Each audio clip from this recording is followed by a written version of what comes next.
तो सरहारी के करीब हज़ारा एक्सप्रेस को पेश आने वाले हादसे में अब तक 30 अफराद की लाश समेत 100 से ज़्यादा जख्मियों को निकाला जा चुका है। मुतादिद जख्मियों की हालत अब भी तशवीशनाक है। पाक आर्मी समेत रेस्क्यू इदारे इमदादी कार्रवाइयों में अभी भी मसरूफ़ हैं। मज़ीद सूरत हाल जान लेते हैं। बोल न्यूज़ सखर के ब्यूरो हेड शाहिद अली हमारे साथ मौजूद हैं। शाहिद, बताइएगा रेस्क्यू का अमल कहाँ तक पहुँचा है, मज़ीद क्या अपडेट्स हैं?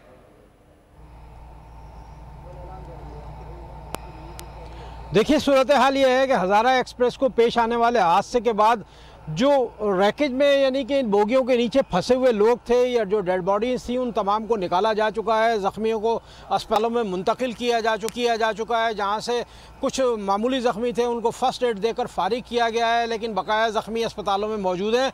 इस वक्त हम जाए हादसा पर मौजूद हैं।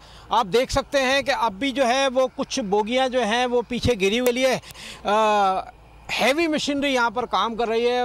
बड़ी क्रेनें जो है महकमा रेलवे की यहाँ पर काम कर रही हैं। इन बोगियों को जो है उठाकर यहाँ से हटाया जाए, क्योंकि इस वक्त में जहाँ मौजूद हूँ ये डाउन ट्रैक है, यानी कि पंजाब से कराची की तरफ जाने वाला ट्रैक है, जबकि जो मुतासिर हुआ है ट्रैक वो है कराची से पंजाब जाने वाला। वो बुरी तरह तबाह बर्बाद हो गया है। आप देख सकते हैं, हमारा कैमरामैन आपको दिखाएगा कि ये हैवी क्रेन जो है वो इस वक्त काम कर रही है और ये बोगियों को जो है उस ट्रैक से हटा रही है कि सबसे पहले वो इस ट्रैक को बहाल कर सके, ताकि मुल्क में रुका हुआ जो ट्रेनों का निज़ाम है वो चल सके। इसके लिए यहाँ पर काम जारी है। इस पूरे इलाके को पाक फौज, रेंजर्स और तो रेस्क्यू का अमल अभी भी जारी है। शायद बहुत शुक्रिया, आपने तफसीलात से आगाह किया।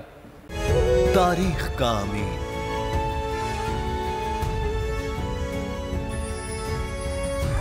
आजादी की अलामत,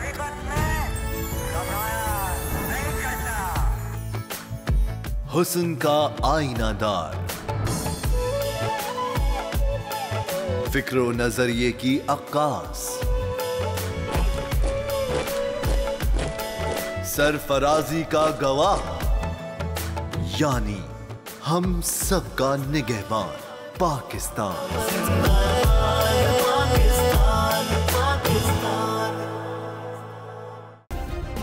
सब्सक्राइब करें और बेल दबाएं ताकि कोई खबर रह न जाए।